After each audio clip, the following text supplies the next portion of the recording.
All right, you guys, I have a dilemma. I'm gonna have to summon the bird gods to help me out with this one. And now I stand here calling at your door. Oh, now I stand here calling at your door. Yeah, I'm yours, anywhere you want. No, really, guys. You guys remember that whole spiel I did about staying one pin ahead, and then you don't have enough birds? Well, officially after today, I will have no empty pens. Yeah, that's my dilemma, guys. I have birds that need to come out of the brooder and go into another pen. But here's the thing, okay? I have an empty pen, I have birds that need to come out of the brooder, but those birds in that brooder are not going in that empty pen.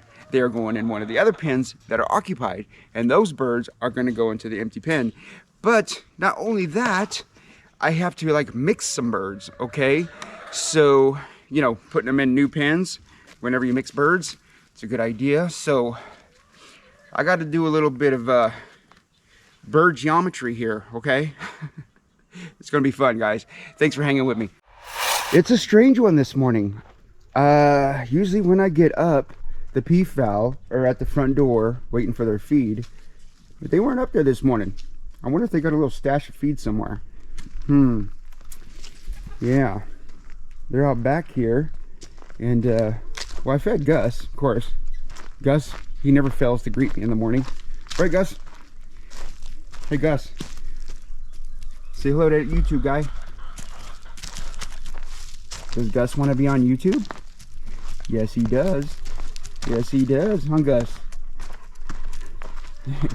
I love this guy. I love him. Here's my little bit of bird trickery, guys. These birds in this pan are the ones that are going to come out and go into the empty pan, but we have a little quail in here, okay? And that quail is eventually going to go with the male. But I'm trying to think, how can I do this? Because I don't have an empty pan to put both the male and the female quail in. So I'm thinking to add that male quail that I want to put in with this female in with these guys, since she's in here, into the new pen. And then eventually take them out together and put them back where he was. I don't know, we're going to try it, If it fails, I'll just keep a good eye on them, make sure that nobody gets hurt. And also, the birds out of here, there was 2 Swinho hens, females, that were getting picked on. One had a little bit of blood on its wing, it happens when they're a little bit crowded. But we're going to, my wife took her out and put her in a separate little pen, but I think we're going to put them 2 Swinhos back in this pen. Are you guys following me? Those 2 little Swinho females back in this pen, and then the brooder chicks in this pen as well. So that way the 2 hens females that were getting picked on will be older than the ones in their brooder, of course. And yeah, we're going to see how it all pans out. And all of this has got to be done before it gets hot. It's going to be another warm one. I'm going to do my chores early in the morning like it is now. And yeah, because when it's hot, I'm going to get stressed. The bird's going to get stressed. And we don't need any of that, right? See what we can get done. Hey, Pedro. How you doing, Pedro? How's your water looking, buddy? Oh, yeah, you're low. He's got some, but like I said, it's been warm. That time of year, Tragaponds, they do pretty good, actually. They don't drink that much water. I mean, they should, you would think when they're hot, but yeah, these guys got 2 waterers in here because I learned my lesson. With all these babies in here. Yeah. Yep. Anyways, Lady Amherst, still in molt. Still looking pretty rough. Looking scary, isn't he, guys? Wow, this is Telesphone back. Let's go visit the Son of Majestic. Alright. Hey, buddy, look at that tail, guys. You guys see? There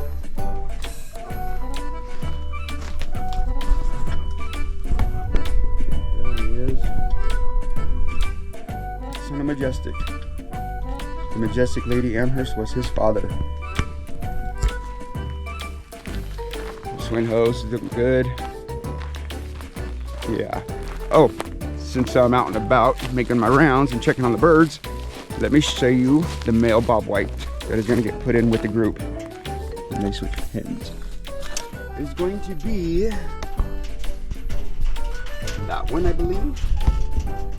Yeah, he's gonna be switched over in group. This is kind of a little experiment. I've never done anything like this, okay? But we're gonna try to move him in with a group with the female bob white. I would throw the female in here and just let it be, but I have a feeling he will tear her up, and she's just a young girl. She's not even mature. So I'm thinking the best way to integrate them would be to move him with the group. Let's get it started, guys. That sun's about to come up over those trees, and then it's gonna get warm. Look.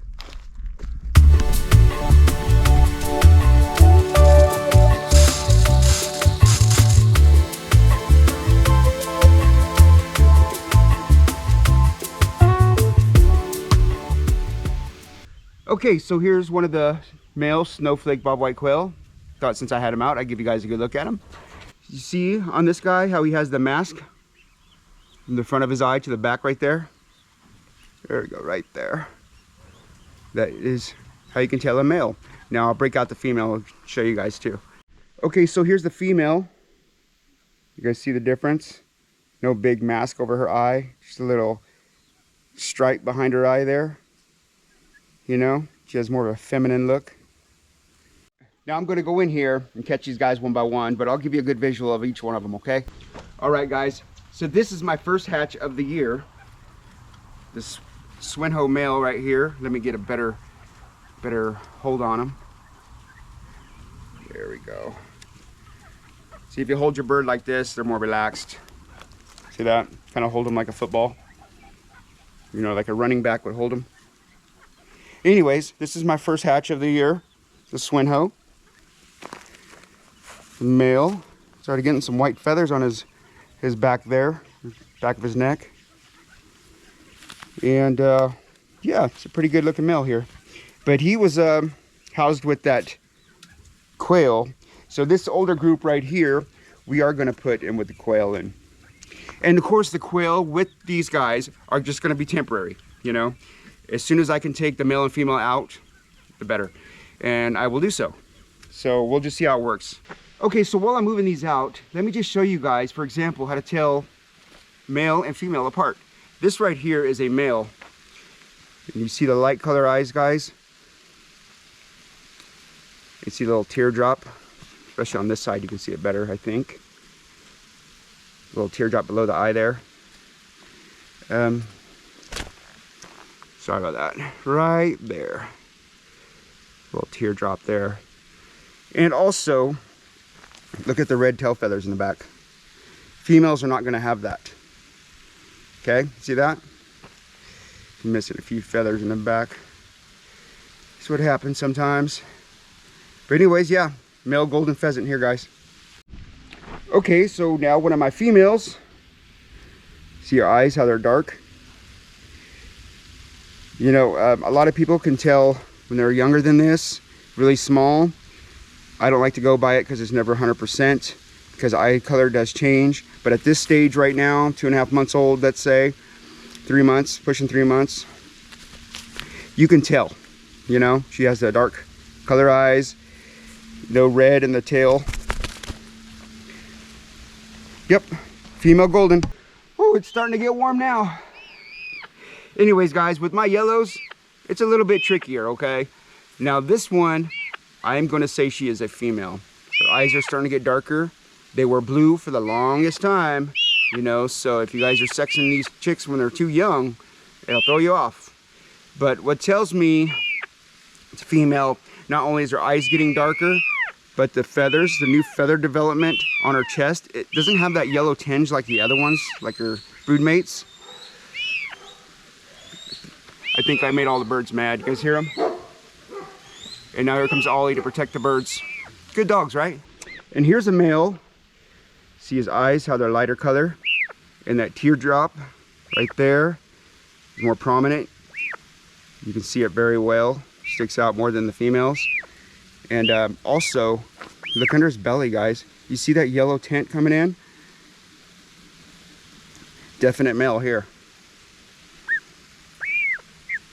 Good looking guy, huh? I'm proud of my yellows. Sorry I messed up your feathers, buddy. Yeah. Things are growing so fast, and they're constantly growing new feathers. So they're in blood feather a lot, and you don't want to handle them too much. But Yeah. I'll put this guy back with his buddies. Okay, so this older group has moved out into this raggedy old pen. I'm glad I didn't tear it down yet because I obviously need it. But you guys see the two males in there. There's one to the right there, and there's one back there to the left a little bit.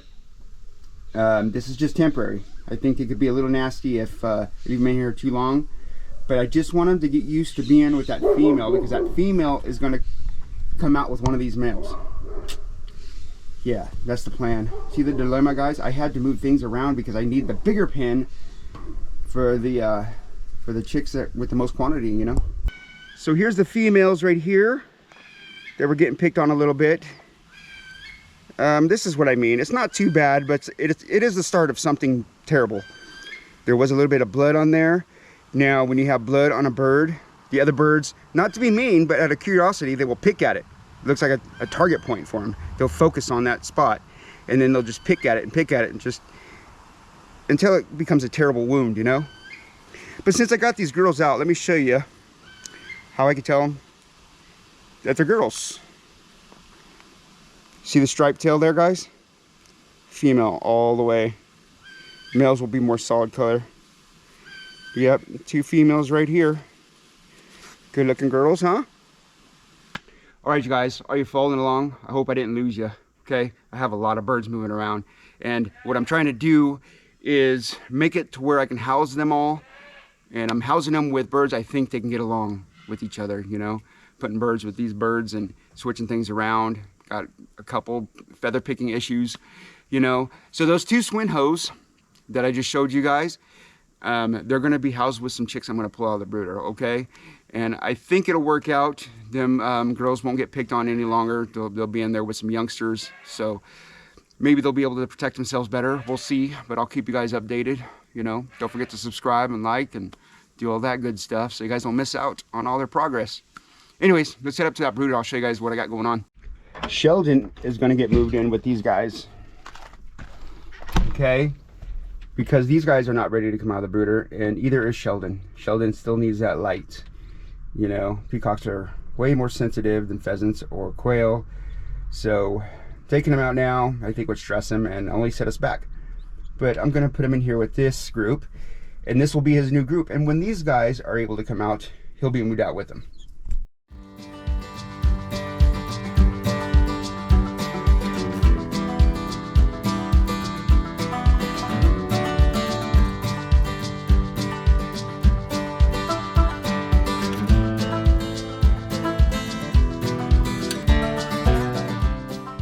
In here we got an empty brooder.